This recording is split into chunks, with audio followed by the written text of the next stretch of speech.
Dans votre ouvrage, vous expliquez longuement les bienfaits de la concurrence. Mais que dites-vous des obstacles à la concurrence? Alors en fait, la concurrence n'est pas toujours possible. Il y a de nombreux obstacles. Vous avez tout d'abord l'obstacle que vous connaissez bien à la revue Concurrence, puisque c'est votre cœur de métier, que j'appellerais les obstacles stratégiques. Des entreprises peuvent parfois faire en sorte que la concurrence ne puisse pas véritablement exister sur le marché par des pratiques de cartel, des pratiques d'abus de position dominante ou même parfois de fusion-acquisition.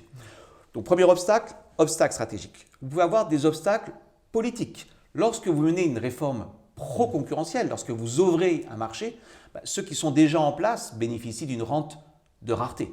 Donc ils voient d'un mauvais œil l'arrivée de nouveaux entrants, ils vont s'organiser pour empêcher, pour minorer, pour éviter cette concurrence supplémentaire. Donc pour un décideur politique, faire des réformes pro-concurrentielles, c'est toujours quelque chose de très compliqué parce que vous avez une asymétrie des forces en réalité entre les insiders et les outsiders qui en général n'ont pas de véritable poids politique. Donc second obstacle, l'obstacle politique. Vous avez un troisième obstacle qui est l'obstacle technologique. Dans certains secteurs, vous ne pouvez pas avoir 50, 60 concurrents. Prenez toutes les industries de réseau, vous avez des coûts fixes très élevés. Naturellement, la concurrence est réduite. On parle même parfois de monopole naturel. On pourrait dire d'ailleurs un peu la même chose en matière de numérique, puisque vous avez d'abord des coûts fixes, un algorithme c'est un coût fixe, vous avez aussi des effets de réseau, directs, indirects. Il est assez logique pour un économiste que dans ces industries-là, on se retrouve finalement avec quelques entreprises qui dominent le marché. Donc, obstacles technologiques. Mais on a d'autres obstacles auxquels on pense peut-être moins. Ce sont des obstacles informationnels et je dirais même des obstacles psychologiques. Qu'est-ce que vous voulez dire par des obstacles psychologiques ou informationnels? Alors, les obstacles informationnels, c'est très simple. Lorsque vous faites vos courses autour de chez vous, vous devriez normalement aller comparer les prix d'un même produit dans différents magasins. Pourquoi ne le faites-vous pas? Parce qu'il y a un coût de transport. Prend du temps. Mais du coup, l'offreur sait que vous n'allez pas comparer les différents prix parce que vous n'avez pas le temps. Et donc, il va augmenter son prix. Il bénéficie d'un pouvoir de marché. Donc, dès lors que vous avez ce qu'on appelle en économie des search costs, des coûts de recherche d'information, eh bien, la concurrence est nécessairement limitée.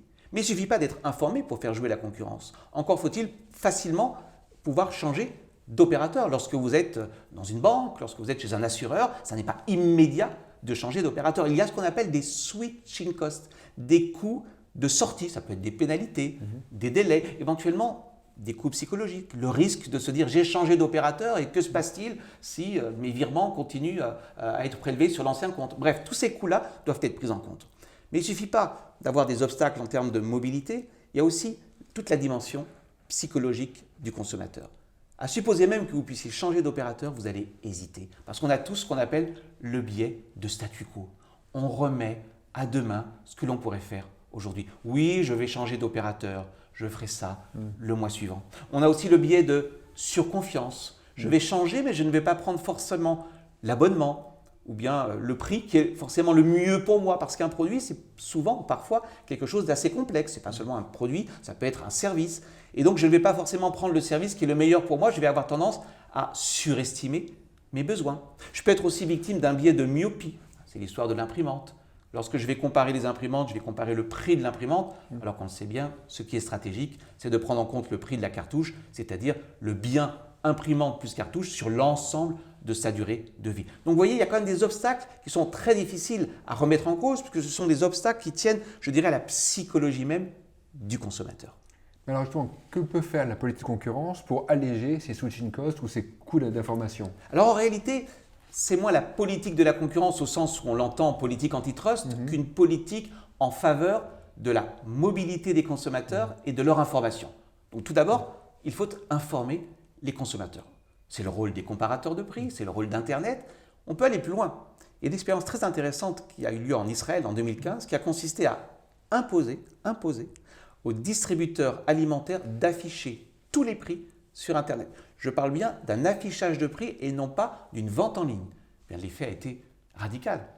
Chaque consommateur est allé sur son ordinateur et a comparé ainsi les prix dans les différents magasins. Que s'est-il passé? Les prix ont eu tendance à converger. On a vu une réduction de la dispersion des prix. Donc on peut tout d'abord imposer des obligations d'affichage de prix. Attention, il peut y avoir un risque concurrentiel. Car s'il y a très peu d'acteurs sur le marché et que les prix deviennent transparents, vous le savez, on a un risque de collusion entre les acteurs. Cela n'a rien de théorique, ça s'est passé au Chili. Le gouvernement chilien a imposé aux opérateurs de mettre en ligne le prix de l'essence dans chaque localité. Comme il y a très peu d'acteurs sur le marché, la conséquence a été une hausse du prix de l'essence à cause d'une collusion tacite. Donc ça, c'est tout le volet information. Ensuite, vous avez le volet switching cost, coût de transfert. Vous allez réduire les coûts de transfert, par exemple, en permettant à ce que les offres puissent être comparables. Obliger, par exemple, les offreurs à standardiser leur grille tarifaire pour que le consommateur puisse choisir de manière éclairée. Vous pouvez aussi imposer des obligations de portabilité.